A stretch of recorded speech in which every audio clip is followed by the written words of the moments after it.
great new day filled with purpose and destiny. Today, I want to talk to you about a very important topic, and that topic has to do with the power and the importance of dreams. As a child, no one ever had to tell us to dream. We just naturally dreamed of becoming a player in the NBA or becoming a football player. Nothing was off limits. Our imagination was limitless. But as we get older, as we get involved with so many other things that hijack our imagination, we no longer have those dreams. We no longer have those thoughts. And so it's important for us to continue to have this ability to dream. And so the power of a dream is a message that I feel is something that we all need to hear, that we all need to talk about. When I say a dream, I'm talking about a vision of your future destiny and purpose, a future reality, something that you're working towards. Dreams really become part of our why. I like what Colin Powell said. He said a dream doesn't become reality through magic. Wow. It takes sweat, determination, and hard work. In other words, you don't just accomplish your goals and your dreams just by dreaming them or just by thinking them. You have to have a plan every single day to work on those dreams, to work on those goals, to work on those realities.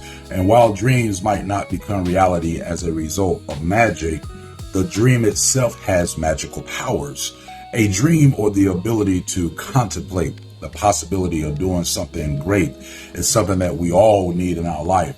That ability, that feeling is therapeutic in nature. And so as we think about these dreams, as we think about what we're going to become, that doctor, that lawyer, it actually gets us up in the morning. It encourages us. It gives us hope in an otherwise boring day.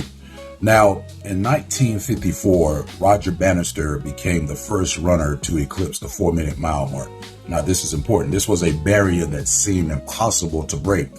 What emerged as an outward reality for all the world to see evolved as an inner reality, a dream that was depicted in the mind of Roger. Day in and day out, he would train. Day in and day out, he would work toward becoming this best version of himself to break that barrier of a 4-minute mile.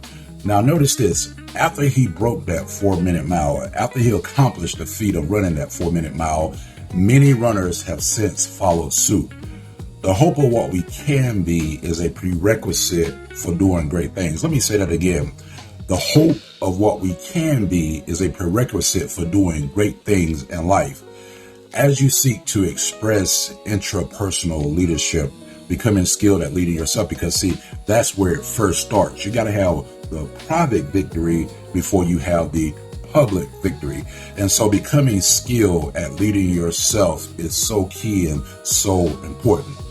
I want you to begin to think about this right here.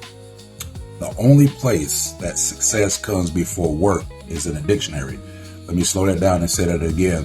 The only place success comes before work is in the dictionary. Now, in real life, indeed, it would take sweat, determination, and hard work to make your dream a reality. Typically, as we advance chronologically, or as we get older, our propensity or this strong desire for dreaming is hijacked by the urgencies of life. Checking the email, checking social media posts, doing all of those things that might be importantly urgent, but they don't lead us toward our destiny. What we've got to do is we got to remain focused. We got to remain skilled, making ourselves do the things that we must do. And remember this, I like what Les Brown says, successful people are willing to do what unsuccessful people won't do. That's a lot right there.